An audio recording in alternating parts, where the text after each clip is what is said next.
penjelasan dari Pak Kapolda tidak ada penembakan kampus, tetapi kalau penjelasan dari mahasiswa kan berbeda lagi. Kan saya menyampaikan penjelasan kedua-duanya. Ya hari ini kita bertemu ya, kemudian bertanya sih apa yang terjadi dan tadi saya sudah mendapat penjelasan secara komprehensif dari teman-teman Presiden mahasiswa dan kemudian dari Pak Rektor.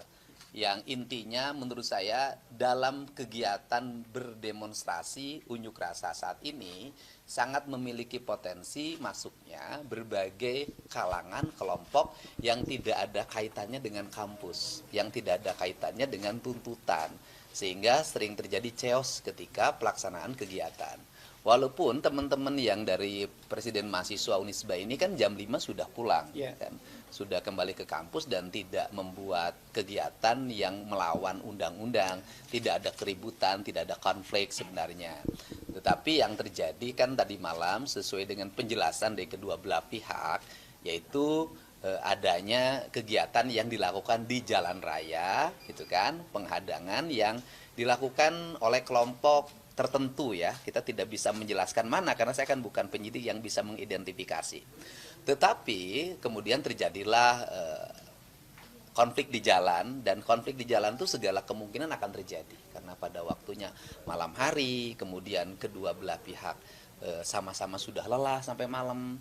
Nah, tetapi yang berikutnya dari sisi sikap saya sebagai gubernur, saya melihat keinginan yang murni dari teman-teman mahasiswa untuk menyampaikan gagasan, pikiran, kajian akademisnya kepada pemerintah, baik gubernur maupun DPRD, dan Pemprov Jabar bersedia untuk memfasilitasi. Nanti pimpinan DPR, para ketua fraksinya hadir, dan saya minta seluruh mahasiswanya serentak untuk hadir, menyampaikan pendapat, dan murni kalangan mahasiswa. Sehingga pada waktu dialog, tidak lagi ada orang yang melempar bom molotov, tidak ada lagi orang yang melempar petasan atau kembang api yang justru bertentangan dengan prinsip semangat dialog itu. Kalau Pak Dede sendiri mungkin sudah ada dialog mungkin dengan kepolisian atau Polda Jabar, kenapa sih hal tersebut terjadi yang semalam itu sepertinya ada apa mungkin? Ya sebenarnya kan kalau dari penjelasan Pak Kapolda tadi kepada saya bahwa selama perjalanan malam itu ada namanya patroli gabungan TNI Polri.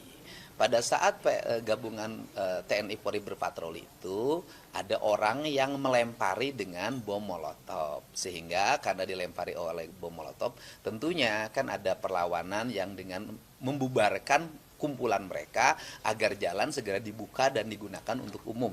Intinya itu saja sih. Dan kalau penjelasan dari Pak Kapolda tidak ada penembakan kampus, tetapi kalau penjelasan dari mahasiswa kan berbeda lagi. Kan saya menyampaikan penjelasan kedua-duanya.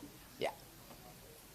Itu yang penting saya tetap beritikad yang baik agar ini segera selesai masalahnya, seluruh tuntutan bisa terakomodir dengan baik. Saya membuka ruang dialog dan pada jam 13 ini juga saya bertemu dengan para rektor di Gedung Sate.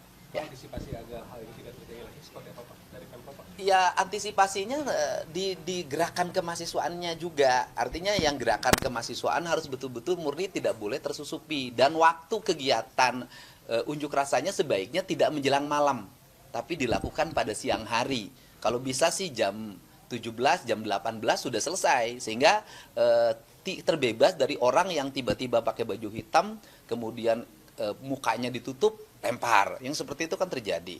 Nah ini yang harus dilakukan secara bersama karena pada akhirnya seluruh pikiran dan gagasan kajian akademik harus bisa diterima oleh baik oleh kita, dan kemudian juga iklim berunjuk rasa, berdemonstrasi, berdemokrasi tidak boleh menimbulkan kerusakan, karena justru nanti yang menjadi titik fokus adalah kerusakan ini akan menjadi sesuatu yang kurang baik buat teman-teman mahasiswa yang murni ini, gitu ya.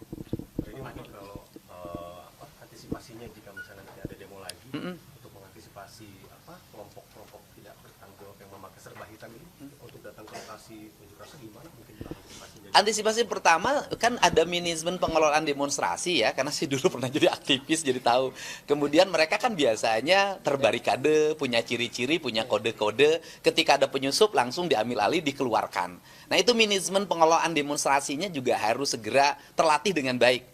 Dan orang-orang yang berniat berbuat kriminal itu tidak punya ruang untuk memanfaatkan orang-orang yang punya pikiran jernih dan pikiran cerdas dengan provokasi yang mereka lakukan, yang pada akhirnya kan yang dirugikan masyarakat.